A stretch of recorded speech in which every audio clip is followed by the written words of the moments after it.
స్వెన్ network సూటిగా సుత్తి లేకుండా అమెరికా టెస్లాకు ఇస్తున్న ఎలక్ట్రిక్ కార్ల రాయితీను ప్రభుత్వం రద్దు చేస్తే ఎలాన్ మస్క్ దుకాణం సదురుకుని సౌత్ ఆఫ్రికాకి వెళ్లాల్సి వస్తుందని ట్రంప్ చెప్పిన తరువాత మస్క్ స్పందన కోసం అందరూ ఆసక్తికరంగా ఎదురు చూస్తుండగా మస్క్ మాత్రం ఈ గొడవను ఇంకా పెద్దది చేయాలి అని ఉంది, కానీ ఇప్పుడు అలాంటిది ఏమీ చేయాలని అనుకోవడం లేదు అని అన్నారు. ఎలాన్ మస్క్ కొత్త పార్టీ ప్రకటన కోసం ఎదురు చూసిన నెటిజన్లు మస్క్ వెనక్కి తగ్గడంపై అవాక్కయ్యారు.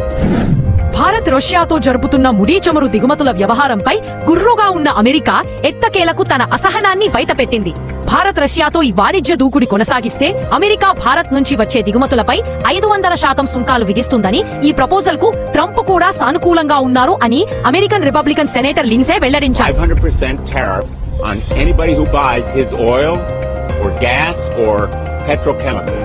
500% tariff on India, on China, which buys 70%. ప్రపంచ బిలియనీర్లలో 123 మంది కేవలం న్యూయార్క్ నగరంలో నివసిస్తున్నారని, తర్వాత వరుసగా Moscow, Hong Kong, London, Beijing, Mumbai మొదటి 6 స్థానాల్లో ఉన్నాయని ఫోర్బ్స్ సంస్థ తాజాగా వెల్లడించింది. కేవలం న్యూయార్క్ లో నివసిస్తున్న బిలియనీర్ల సంపద మాత్రమే 63 లక్షల కోట్ల రూపాయల పై మాటే అని తెలిపింది.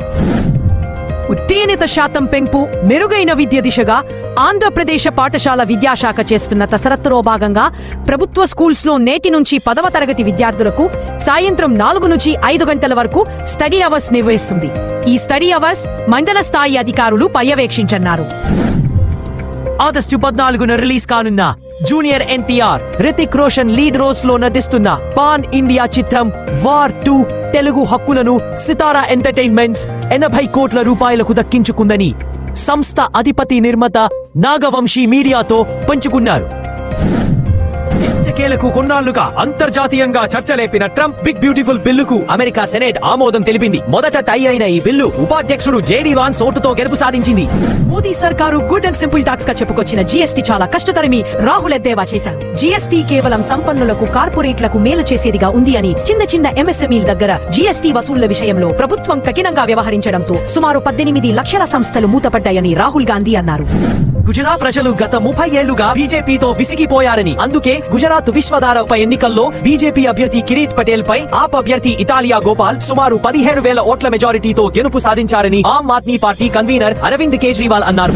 కలకత్తా హైకోర్టు భారత క్రికెటర్ మహమ్మద్ షమీని తన భార్య హసీన్ జహాన్ కు నెలకు 4 లక్షల చొప్పున భరణం చెల్లించాలని తీర్పు ఇచ్చింది. దీనిలో భార్యకు 1.5, కూతురు ఐరా మెయింటెనెన్స్ కోసం 2.5 లక్షలుగా కోర్టు నిర్ణయించగా 2018 నుంచి ఇప్పటి వరకు షమీ 3.5 కోట్లు భరణం చెల్లించాల్సి ఉంది.